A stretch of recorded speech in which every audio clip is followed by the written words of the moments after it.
India Zimbabwe మూడో T20 toss గెలిచిన India ముందు బ్యాటింగ్ ఎంచుకుంది. బ్యాటింగ్కు వచ్చిన ఇండియా ముందు ఓపెనింగ్ షాట్ అడగొట్టింది.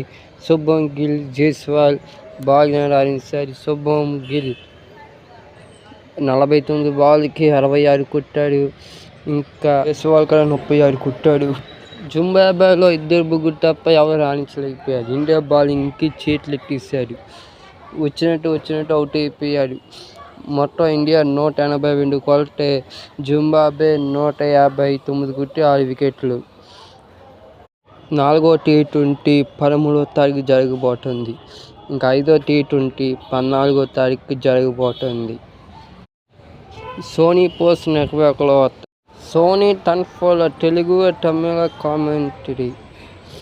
ఇంకా ఇండియా టీ20 క్యాప్టెన్ ఎవరో కామెంట్ చేయండి.